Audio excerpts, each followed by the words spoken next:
All right, welcome back. This is Jeff Scott going over Joyce Farrell's Microsoft Visual C# 2015 and Introduction to Object-Oriented Programming. And I've been doing a combination of going over the PowerPoints and also writing some programs. I just finished writing a payroll program that used ifs, etc., and looping. And I did a GUI, so I'm going to go back and try to basically recreate this, but recreate it as a console application. So I'm going to call this Payroll Console 2. And there it is. And I am going to be able to, I think, grab a lot of the stuff that I used before, such as I can grab my constants.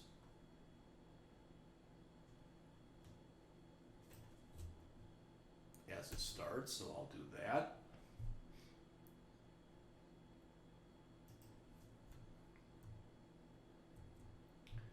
Alright, so like I said, that's a start. Of course, as you can see, it's going to be the squiggly lines because these have not been used yet. Alright. So like I said, looking at what I can grab in here, I can grab the program variables.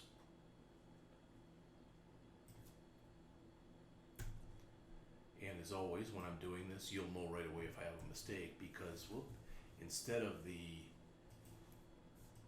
getting the green squigglies, we'll get red ones if there are errors. So looks good so far. So I've got my constants, and I have my variables. Okay, now this is going to be a little bit different.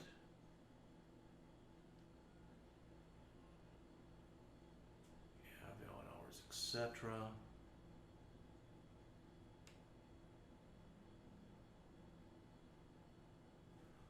I'm going to add one more string variable down here. I've got my hours message and my rate message, but I'm going to come in here and I'm going to add another one that I'm just going to call ret message for return message,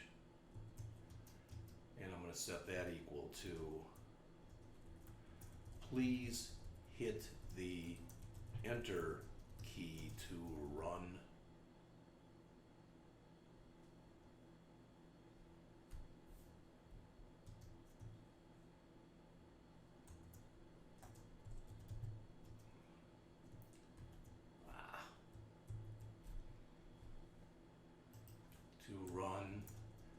the program again. And again, there's a few things we have to do differently, as I think you know, when we're working on a console as opposed to a non-console program.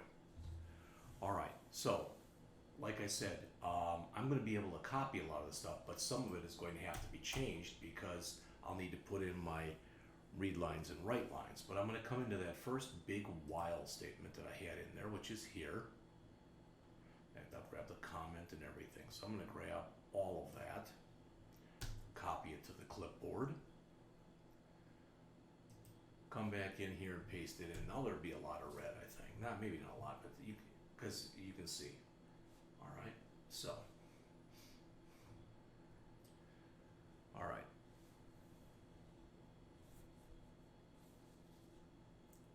So what we want to do here,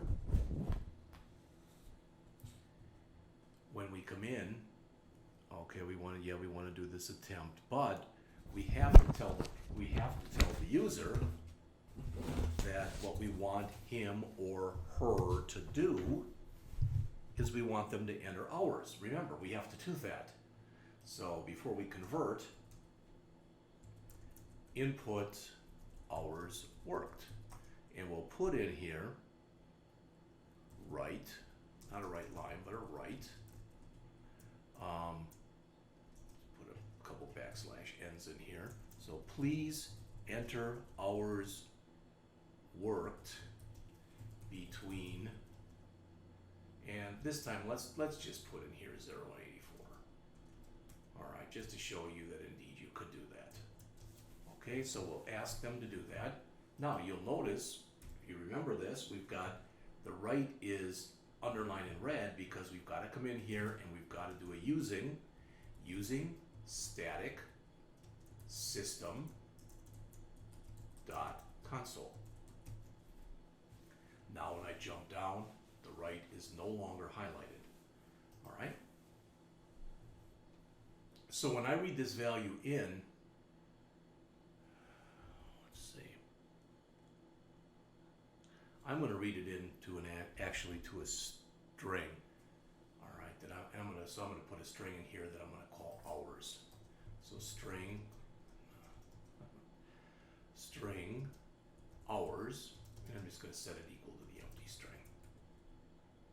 And I'll have another one that's string rate that I'm going to set equal to the empty string also. So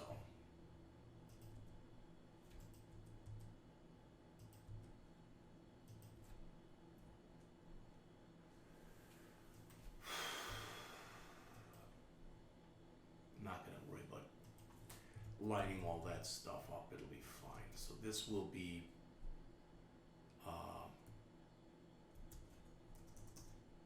hours read in from keyboard, and this one will then be the rate read in from the keyboard.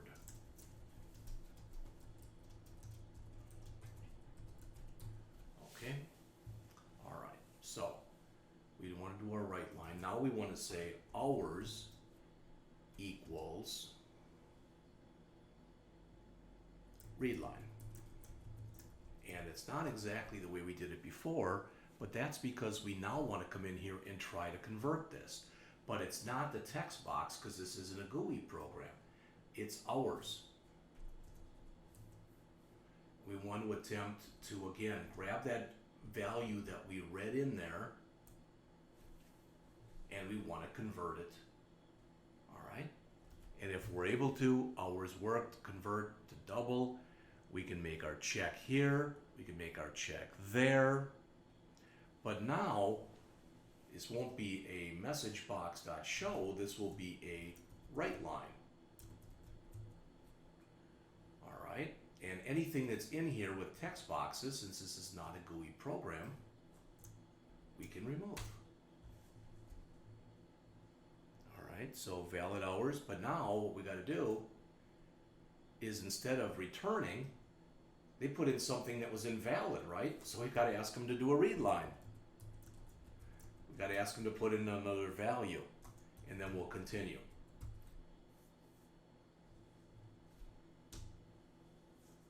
Valid hours is true, else, again, this has got to be a write.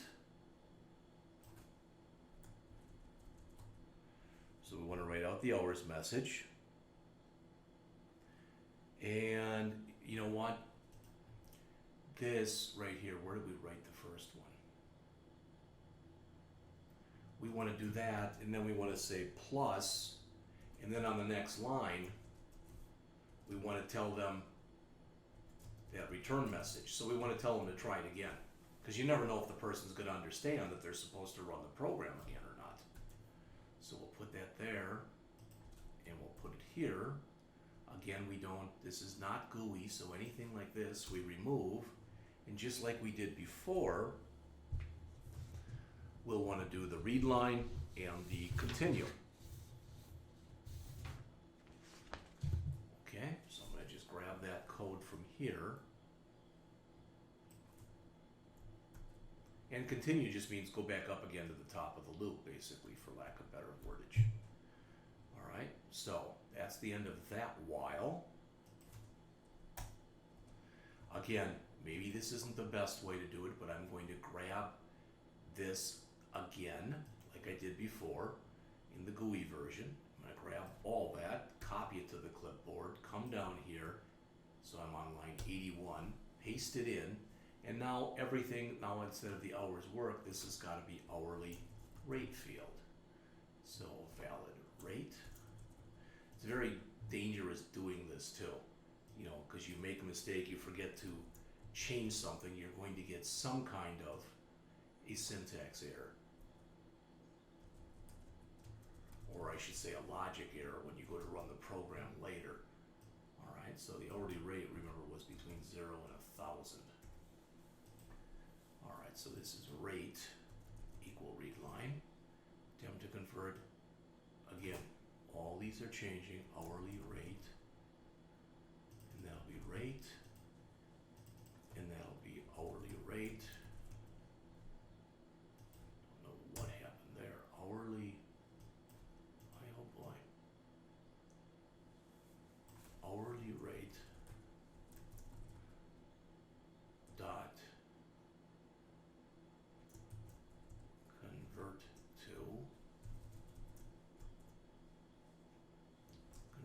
dot to double.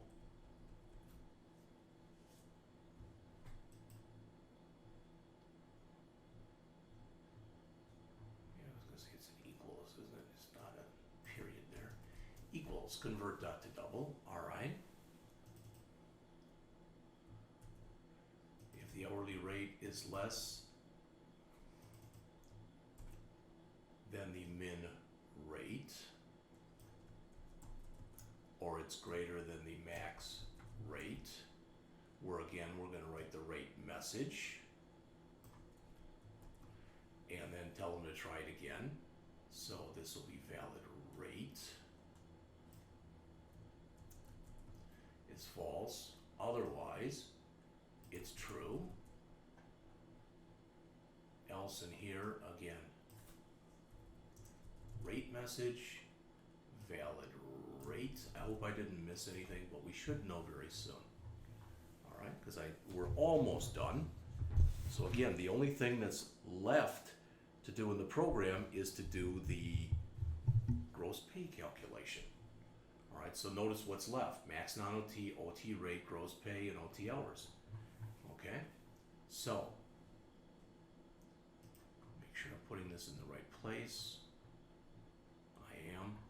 That's the end of main right here. Might even want to put a little comment in there that says end main, just so I know. All right, now I can come back to the code that I've copied, and I've got all this stuff in there. So now I can come all the way down to here, and almost all of this will take, except that last line, because there's the text box in there, so that won't. But most of this should work. All right, so all that's okay up until here. And I'm going to change this to a right line. And I'll say let's put in a couple line breaks first. Your calculated gross pay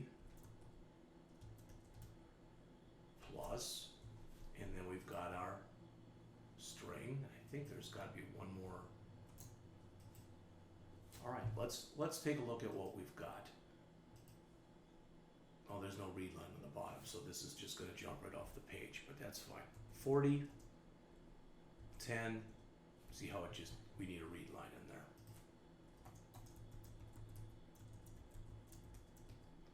Just to make sure that it worked. So, again, 40, 10, they made $400. That's correct, so that one worked. Let's try it with 50 and see if the overtime worked. 10, 550, so that worked. All right, let's test so we're going to come in here and we're going to put in something non-numeric.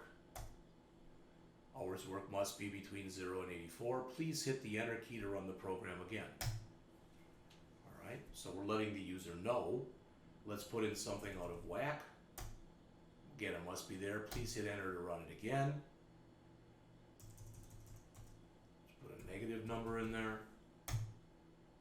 Same thing. So now let's put in something. They work 40 hours a week. Let's do the same thing with the rate. Let's leave it blank. Must be between 0 and 100. Try it again. Let's put in something non-numeric. Must be between 0 and 100. Do it again. Let's try something too big. Must be between that range. Do it again.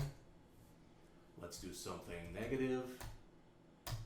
Okay, so then let's put in something positive, 25. 40 hours a week at $25 an hour should be 1,000, and it's also formatted for us, and we're done. So what we've done in here was we basically did a rewrite of what we had done previously for the program, for the GUI version. We've got the exact same variables, so everything up till this point is exactly the same. I pulled it in from before. We added a new variable that says please hit the enter key to run the program again, because since this is a console app, we've got to basically give the user a little bit more information. And in here, what we've done is we've replaced the text box inputs with writes and read lines. This check is basically the same. If it doesn't work, again, we got rid of all the text boxes, but we give them a message and we ask them to read it again. And continue just means go back up to the top here. All right. If otherwise, they put in something invalid. So we let them know, and we again tell them to try it again. Then we do the same thing, because that was for the hours worked. We do the same exact type of thing for the rate. All right, again, I have to double check and make sure I changed everything here from hours to rate, and I didn't miss anything.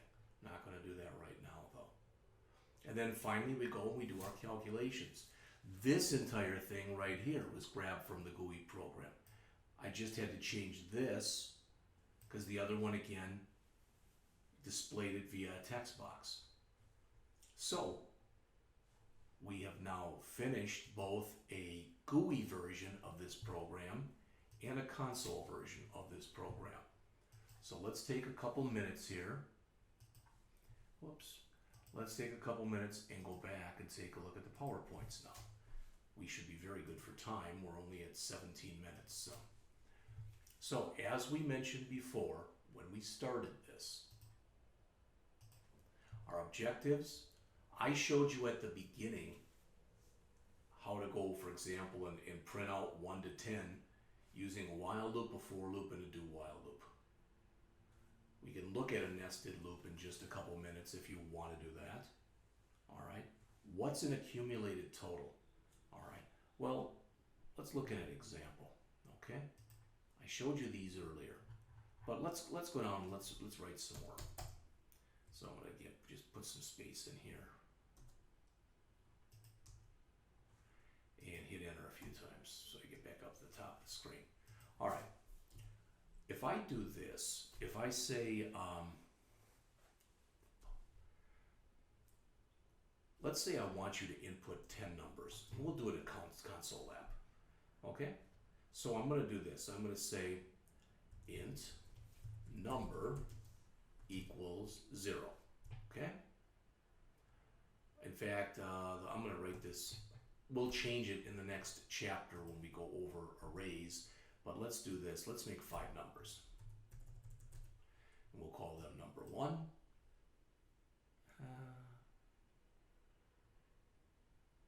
No, we should only need 1 number. All right, and I'm going to have a thing here too called int sum, and I'm going to set that equal to 0. And I'm going to say while number not equal to -999. That's going to be our stop value. It's also called a sentinel value. Okay, so I'm going to say here write line input a number or -999 to end the program. Okay, then I'll say number equals read line. Okay, and let's do this. String num equals empty string. Okay, so we'll say num equals, well, in fact, we can use number. We don't need to use that. We'll just convert it right away. Let's just assume the person knows what they're doing. So we'll say convert dot to int 32 read line. So we're asking them to enter a number, okay? Now we're going to say sum plus equals number. All right, and I'm going to play computer. And I'm going to say I enter three numbers, and I'm going to enter 10, then I'm going to enter 20, then I'm going to enter 30. So let's play computer and see if we can tell what happens here. So we come in here. Is the number that we have in here currently, is it equal to minus 999? Well, no, it's equal to 0. So we tell them to input a number or negative 999 to end the program. So we enter a 10. We convert that 10 that we entered on the command line to an integer called number. Then we say sum, which was 0, plus equals number. So sum, when we first started, remember sum was 0. Well, now we just added 10 to it. So sum is now 10. All right, we come back. Okay, well, we didn't enter that. We just entered a 10, so it's not negative 999. It tells us to enter another number. So now we enter 20. It converts it, and then it takes sum, which was 10, and it adds 20 to it. So sum is now equal to 30. Okay, we come back one more time, and our number, what we just entered was 20, so that's not negative 999. It tells us to input another number or negative 999 into the program. We put in 30. We convert it. So now sum, which was 30, we add 30 to it. So sum is now 60.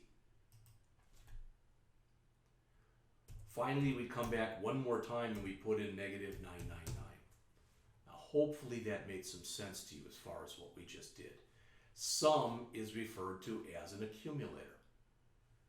So as we kept entering inputs, sum changed. All right.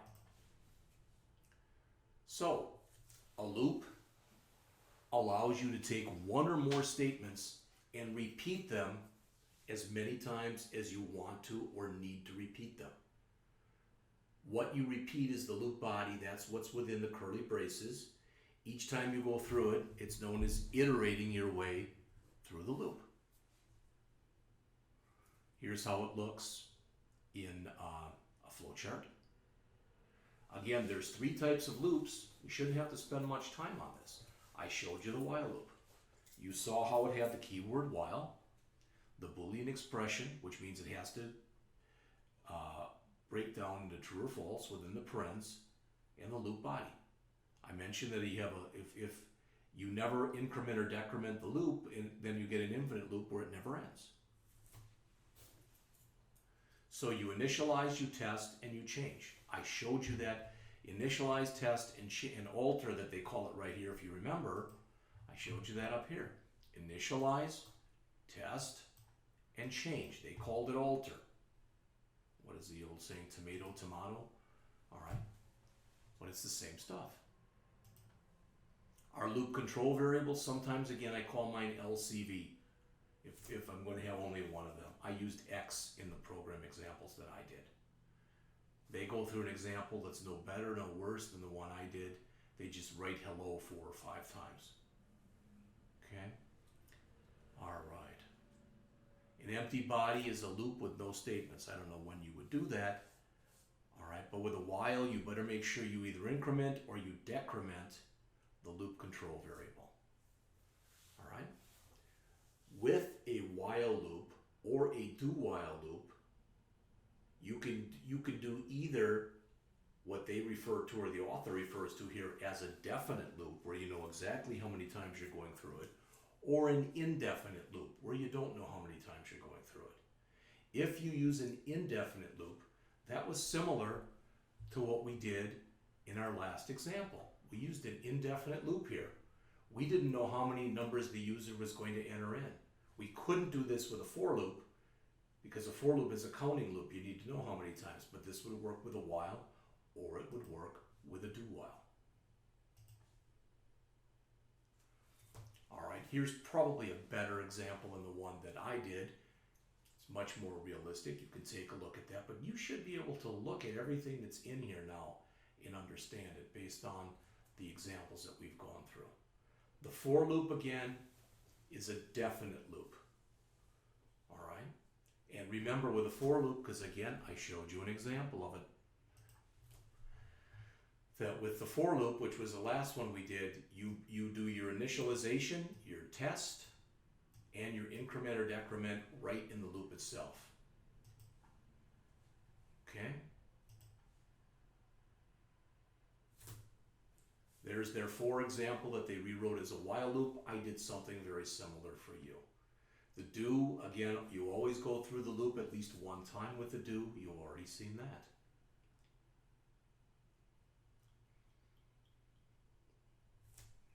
Now, a nested loop is a loop within a loop. I am going to see, and I love writing this program because it's so great for its simplicity, but I, for some reason, have a tendency to screw it up. But let's try it anyway. So I'm going to come in here, and in here, I'm going to start a new project, new project. It's going to be a console app, and I'm just going to call it timer. If you say why, I'll show you why in just a second. All right, so I'm going to have three variables in here, okay? I'm going to have three for loops. I'm going to say for, int, and I'm going to call it h for hours, all right? And I'm going to start it at 0, and I'm going to end it at 23. We're going to use military time here, all right? H++. Now, inside of this for loop, I'm going to put in another for loop. For int m for minutes equal 0, minutes less than 60, minutes plus plus, and inside of that loop, I'm going to put in one last loop. I'm going to copy this because all I want to do is change it from m to s. So this is hours, it's minutes, and it's seconds. Int m equals that, and it should be a semicolon. All right. Again, that should be a semicolon, not a comma.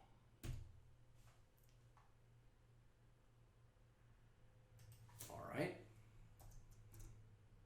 Oops.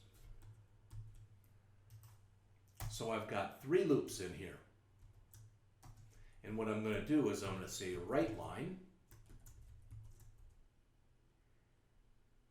H, followed by a colon, followed by M, followed by a colon, followed by S. All right. Now I've got the right line, I'm getting that error, you know why. I've got to come up here using static system.console. All right, now that went away. Okay, that's my whole program. I'm done with the program, but let's look at the output. Now remember, at the very bottom when we're all done, we'll need a read line or it'll scroll right off the screen.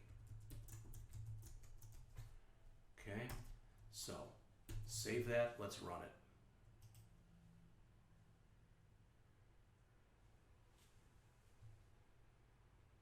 You say it's broken or something, Jeff. No, it's not. It's a clock. Notice it went all the way, well, I screwed up on the time. Instead of 23:59, it went to 22:59. But it started at, you can't see it because it scrolled off the screen, but it started at 0, 0, 0. And it's incrementing a second at a time. I am creating a timer. All right, so let's see. Did I make any mistakes here? Less than, that's got to be less than 24, not less than 23. That's why it's screwed up.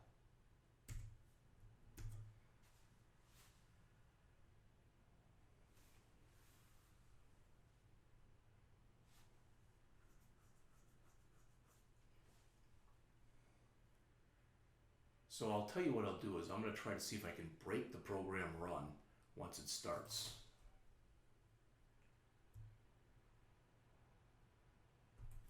No, it's not letting me.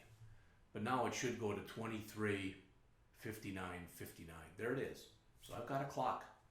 What's cool about this, if you can understand this program, you've got loops pretty well down. This program runs and it goes 0, 0, 0, 0, 0, 1, 0, 0, 2, 0, 0, 3, all the way till it gets to 0, 0, 59. Then it goes to 0, 1, 0, 0, 1, 1. All right, and it keeps doing that, and then eventually it's at 0, 59, 59. Then it goes to 1, 0, 0, and it keeps doing that. So it is a for loop. This is the one where I put all my printing in. This just keeps going from 0 to 59, 0 to 59, 0 to 59, 0 to 59. This one just keeps going from 0 to 59. And this one goes from 0 to 23. So again, if you can understand that, you're well on your way to understanding how all this stuff works. All right, so those are nested loops. All right, let me give a different example in here. I also talked to you about accumulators. Okay, and again, an accumulator accumulates, so it sums up values. If a value is garbage, it means it doesn't have a known value. You'll probably get garbage if you try to print it out. All right, to improve your loop performance, make sure the loop doesn't do anything it doesn't have to do. All right, so don't make it do calculations inside of your loop test. Consider the order of evaluation for short circuit. What this says is if you're using an and you know one of the two statements is more likely to be false than the other, put that one first, because remember, if it finds the one that's false, it stops. If you know one is more likely to be true and it's an or, put that first. And that's exactly what they're saying here. Do prefix incrementing rather than postfix, so do a plus plus instead of, so like plus plus x instead of x plus plus, because it'll be a little bit faster for the computer.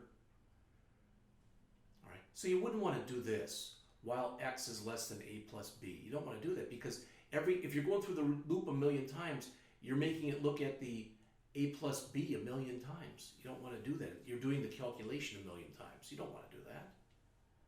I just mentioned this for the short circuit.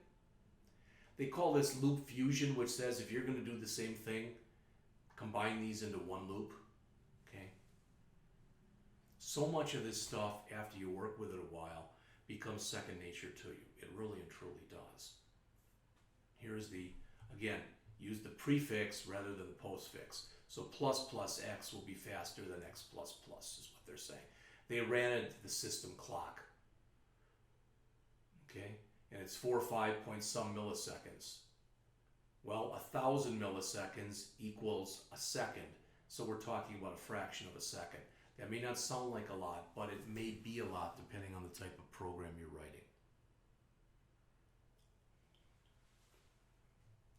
Event-driven programs like GUIs sometimes require fewer coded loops. Sometimes they require more. It depends on what you're trying to do. All right, so in this chapter, again, we looked at the while loop, the for loop, and the do while loop. I showed you a simple example of nested loops. I showed you a simple example of an accumulator. We ended the chapter talking about improving loop performance, and we talked a little bit about loops inside of GUIs. In the next chapter, which is chapter 6, I believe in there we'll be going over arrays.